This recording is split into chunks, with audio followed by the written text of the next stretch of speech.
भारत के विभिन्न प्रसिद्ध दर्शनीय स्थानों की यात्राओं का लाभ लेने के लिए भारत की यात्रा चैनल को सब्सक्राइब करें और बेल आइकन को प्रेस करें।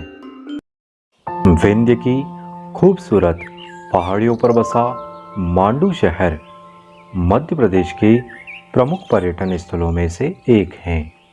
मांडू अपने प्राकृतिक नज़ारों, वादियों के लिए विश्व प्रसिद्ध है। मांडू की इन्हीं खूबसूरत वादियों में रानी रूपमती का महल भी बना है, जो प्रेम, सतीत्व व बलिदान का साक्षी है। नमस्कार दोस्तों, आपके अपने चैनल भारत की यात्रा में आप सभी का फिर से स्वागत है। हमारी आज की यात्रा में हम प्रेम व बलिदान के प्रतीक रानी रूपमती के महल का भ्रमण करेंगे। रानी रूपमती का महल भारत के मध्य प्रदेश राज्य के मांडू शहर में स्थित है। यहाँ तक पहुँचने वाले सभी सुगम मार्ग हमने वीडियो के डिस्क्रिप्शन में बताए हैं। वैसे तो संपूर्ण मांडू अपने आप में एक पर्यटन स्थल का केंद्र है, किंतु रानी रूपमती महल इसका मुख्य आकर्षण है।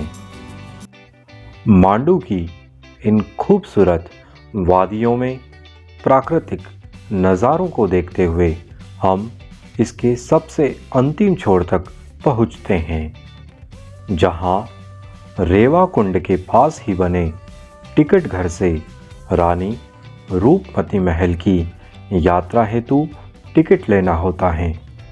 यहीं रेवा कुंड के पास ही सुल्तान बाज बहादुर का महल भी बना है। यहाँ प्रति व्यक्ति 25 रुपये का भुगतान करके टिकट प्राप्त किया जाता है। आइए अब हम आगे की ओर चलते हैं। टिकट घर से लगभग 500 मीटर की दूरी और तय करनी होती है। तो दोस्तों, अब इस तरह हम महल के सबसे बाहरी सीमा तक पहुंच चुके हैं। यहाँ वाहनों की पार्किंग की भी समुचित व्यवस्था है। इसके अलावा खाद्य सामग्री, मनोरंजन की वस्तुओं की दुकानें भी यहाँ बनी हुई हैं। यहाँ मुख्य द्वार पर टिकट दिखाकर हम भीतर प्रवेश करते हैं। यहाँ से मुख्य महल तक पहुँचने हेतु घुमावदार मार्ग बना है। जैसा कि आप देख रहे हैं, आज वर्षा व धुंध के कारण यहाँ ज़्यादा दूरी तक देखने में भी कठिनाई आ रही है। यह अनोखे प्राकृतिक परिदृश्य मांडू की सुंदरता को और बढ़ा देते हैं। रानी रूपमती का यह मंडप 365 मीटर की ऊंचाई पर एक चट्टान के सबसे किनारे वाले भाग पर बना है। ऐसी जानकारी हमें यहाँ लगे इस शिलालेख से भी देखने को मिलती है। आइए अब हम मुख्य मंडप की ओर बढ़ते हैं। मुख्य मंडप ऊंचाई पर स्थित है, जहाँ तक पहुँचने हेतु यह प्राचीन सीढ़ियाँ एवं पक्का मार्ग भी बना है। तो दोस्तों, अब हम पहुँच चुके हैं रानी रूपमती मंडप के मुख्य स्थल पर। कोहरे के कारण यहाँ वातावरण एक अद्भुत रोमांचक अनुभूति दे रहा है। जैसा कि आप देख रहे हैं, यह मंडप का सबसे निचला व बाहरी भाग है। इसका निर्माण पत्थरों से हुआ है, जो सुदृढ़ दिखाई पड़ता है। महल के निचले भाग में लंबी लंबी गैलरी बनी है। यह गलियारे चारों तरफ से खुले हैं।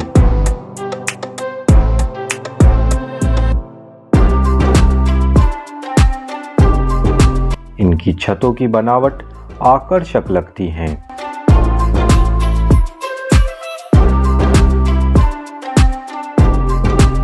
गलियारे से होकर हम इन सीढ़ियों के माध्यम से महल के प्रथम मंजिल की ओर चलते हैं। प्रथम मंजिल पर यहाँ गलियारों के ऊपर बना खुला क्षेत्र है। यहाँ प्रकाश व वायु आवागमन हेतु रोशनदान भी बने हैं, जिनसे निचली मंजिल तक प्रकाश व हवा का संचार होता था। प्रथम मंजिल पर ही मंडप का ऊपरी परिसर बना है।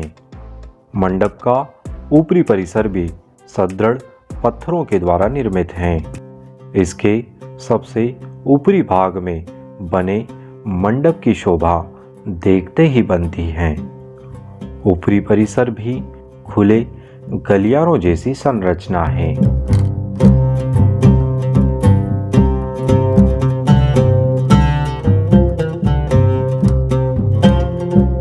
यहाँ इस ओर से सबसे ऊपरी भाग में जाने हेतु सीढ़ियाँ बनी हैं, जो वर्तमान समय में बंद रखी जाती हैं। यहाँ इन गलियारों से होकर हम भारत की प्राचीन निर्माण शैली एवं वास्तुकला का जीवंत उदाहरण अनुभव करते हैं।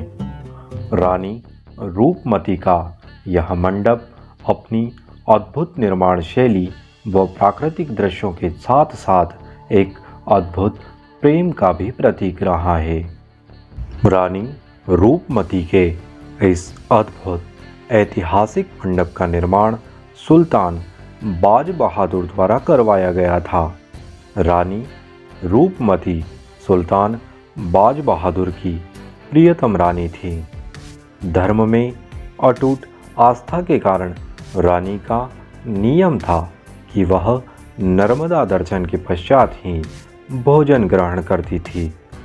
अतः माता नर्मदा के सुगम दर्शन हेतु बाज बहादुर द्वारा रानी रूपमती मंडप बनवाया गया, जिससे अपनी ऊंचाई पर स्थिति के कारण रानी आसानी से नर्मदा दर्शन कर सकें।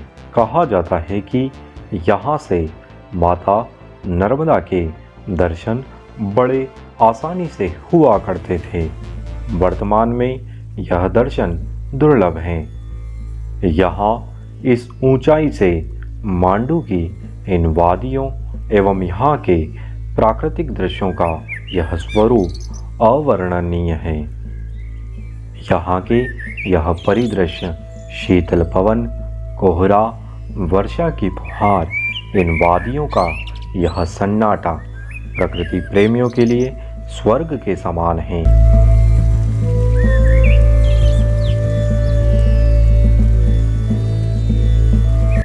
आइए अब हम पुनः महल के नीचे की ओर बढ़ते हैं। मांडू में स्थित रानी रूपमती का यह महल अपने ऐतिहासिक पृष्ठों में कई कहानियां संजोए हुए हैं। तो दोस्तों, इस तरह हमने रानी रूपमती मंडप की संपूर्ण यात्रा एवं इतिहास के बारे में चर्चा की। यदि आप भी मांडू यात्रा का विचार कर रहे हैं तो वर्तमान समय अर्थात वर्षा ऋतु सबसे उपयुक्त समय होता है। यात्रा से जुड़ी अन्य जानकारियां डिस्क्रिप्शन में उपलब्ध हैं। हमारी आज की यात्रा के संबंध में आपके विचार कमेंट बॉक्स में जरूर बताएं। रानी रूपमती महल के अन्य ऐतिहासिक किंवदंतियों का साक्ष्य के साथ वर्णन रानी रूपमती महल भाग 2 में किया जाएगा। तो देखते रहिए भारत की यात्रा YouTube चैनल को। नियमित अपडेट के लिए चैनल को सब्सक्राइब जरूर करें। मिलते हैं नई यात्रा में नए स्थान पर। तब तक के लिए जय हिंद, जय भारत।